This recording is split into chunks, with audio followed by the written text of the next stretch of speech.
একদম সহজভাবে দোকানের মতন করে ঘরে বসে তৈরি করে ফেলেছি দারুণ মজাদার চিকেন হালিম। আসসালামু আলাইকুম এভরিওয়ান, সবাই কেমন আছেন? আশা করি সবাই খুব ভালো আছেন। পরে চলে এলাম আপনাদের মাঝে নতুন একটি রেসিপি নিয়ে। আজকে তৈরি করেছি দারুণ মজাদার চিকেন হালিম। ঘরে বসে অল্প কিছু উপকরণ দিয়ে মজাদার হালিমটা পারফেক্টভাবে কীভাবে তৈরি করেছে সেই রেসিপিটা আজকে আপনাদের সঙ্গে শেয়ার করব। তো বেশি কথা না বেড়ে চলুন মূল রেসিপিটি দেখে নিই। চিকেন হালিম তৈরি করার জন্য এখানে আমি রাঁধুনি হালিম মিক্স প্যাকেটে ব্যবহার করছি। সেখান থেকে একটি ডালের প্যাকেট বের করে এখানে আমি বোলের মধ্যে প্যাকেটটা ছিঁড়ে ডালগুলো ঢেলে নিচ্ছি। এই তো বোলের মধ্যে সবগুলো প্যাকেটের ডাল ঢেলে নাও কিন্তু হয়ে গিয়েছে। এবার এর মধ্যে দিয়ে দিচ্ছি উষ্ণ গরম পানি। এখানে আমি 2 কাপ পরিমাণ পানি দিয়ে দিচ্ছি। এবার একটি চামচের সাহায্যে ডালগুলো পানির সঙ্গে খুব ভালোভাবে নেড়ে মিশিয়ে নিচ্ছি। এই তো ডালগুলো খুব ভালোভাবে নেড়ে নেওয়া হয়ে গিয়েছে। এবার একটি ঢাকনার সাহায্যে ঢেকে ডালগুলো আমি 20 মিনিটের মতন একটি সাইডে রেস্টে রেখে দিব।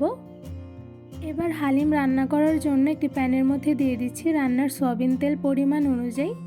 তেলগুলো হালকা গরম করে এর মধ্যে দিয়ে দিচ্ছি পেঁয়াজ কুচি। এখানে আমি হাফ কাপের মতন পেঁয়াজ কুচি দিয়ে দিচ্ছি।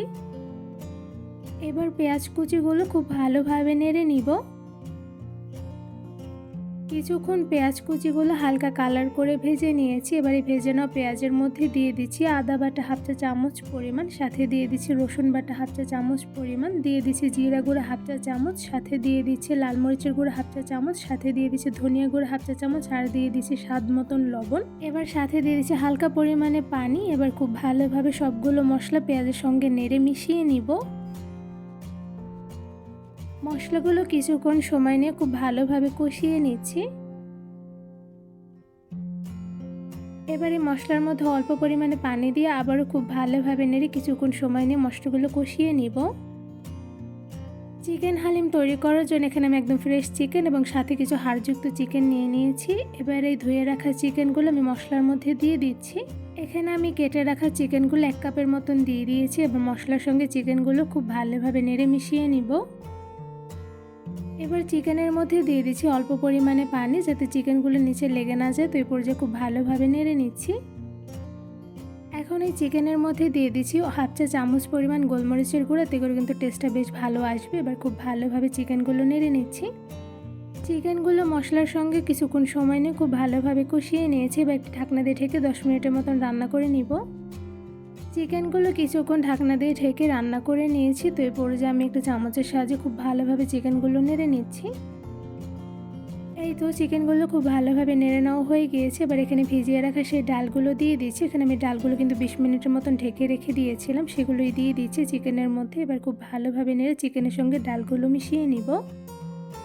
ডালের সঙ্গে চিকেনগুলো খুব ভালোভাবে নেড়ে মিশিয়ে নিয়েছি। এবার এর মধ্যে দিয়ে দিচ্ছি পানি। এখানে উষ্ণ গরম পানি দিয়ে দিচ্ছি 3 কাপের মতন। যেহেতু ডালগুলো আমি 2 কাপ পানি দিয়ে ভিজিয়ে রেখেছিলাম প্রায় 20 মিনিটের মতন, সেক্ষেত্রে এখানে আমার 3 কাপ পানি দিলে কিন্তু হালিম রান্নাটা হয়ে যাবে। এবার হালিমগুলো খুব ভালোভাবে নেড়ে নিচ্ছি। এবার এই হালিমের মধ্যে দিয়ে দিচ্ছি প্যাকেট মশলা। এখানে আমি হালিমের মধ্যে যে প্যাকেট মশলাটা ছিল সেটারই অর্ধেক পরিমাণ দিয়ে দিচ্ছি। এবার হালিমের সঙ্গে মশলাগুলো খুব ভালোভাবে নেড়ে মিশিয়ে নিচ্ছি। হালিমের সঙ্গে মশলাগুলো খুব ভালোভাবে নেড়ে মিশিয়ে নেওয়া হয়ে গিয়েছে। এবার মিডিয়াম টু লো আছে কিছুক্ষণ সময় নিয়ে হালিমগুলো রান্না করে নিব। হালিম রান্না করার সময় কিছুক্ষণ পরপর নিচ থেকে নেড়ে নিতে হবে, নয়তোবা কিন্তু হালিমগুলো লেগে যেতে পারে। এই তো হালিমগুলো খুব ভালোভাবে নেড়ে নেওয়া হয়ে গিয়েছে। এবার আরও কিছুটা সময় নিয়ে হালিমগুলো জাল করে রান্না করে নিব।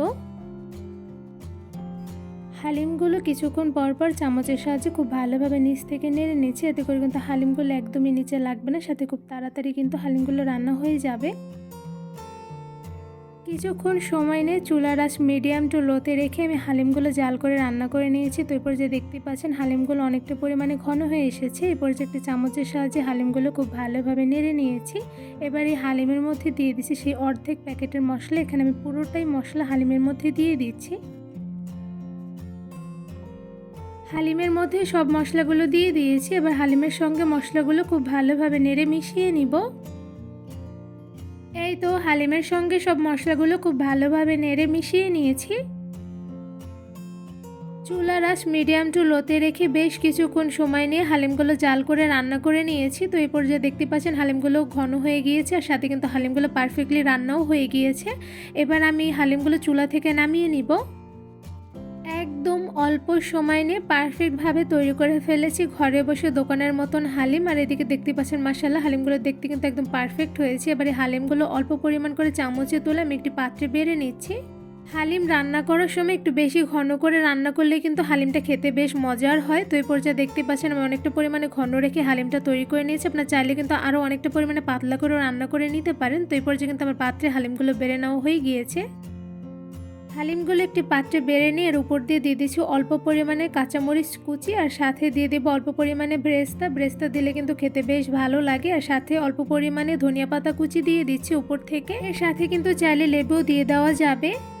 এই তো এবার কিন্তু হালিমগুলো খাওয়ার জন্য একদমই রেডি। এবার আমি হালিমগুলোর সঙ্গে সবগুলো উপকরণ খুব ভালোভাবে মিক্স করে নিব। এভাবে মিক্স করে নিলে কিন্তু খেতে বেশ মজার হয়। আর সাথে কিন্তু দেখতেই পাচ্ছেন হালিমগুলো কিন্তু একদম পারফেক্টলি কুকড করেছি, দেখে কিন্তু বোঝাই যাচ্ছে না যে হালিমগুলো আমি বাসায় বসে তৈরি করে ফেলেছি। একদম পারফেক্টলি কুকড করা হালিম খেতেও বেশ মজাদার। আর সাথে কিন্তু অল্প কিছু উপকরণ দিয়ে খুব সহজে বানিয়ে নেওয়া যায়। ঝটপট অল্প কিছু উপকরণ দিয়ে খুব সহজে কিন্তু মজাদার হালিম বানিয়ে সবাইকে খাওয়াতে পারবেন, যা খেয়ে সবাই খুব প্রশংসা করবে। এই চিকেন হালিম তৈরির রেসিপিটি আপনাদের কাছে কেমন লেগেছে তা অবশ্যই কমেন্ট করে জানাবেন। রেসিপিটি ভালো লেগে থাকলে আমার চ্যানেলটি সাবস্ক্রাইব করে ভিডিওতে বেশি বেশি লাইক কমেন্ট শেয়ার করুন আর পাশেই থাকবেন। আজকে এখানেই বিদায় নিচ্ছি। আল্লাহ হাফেজ।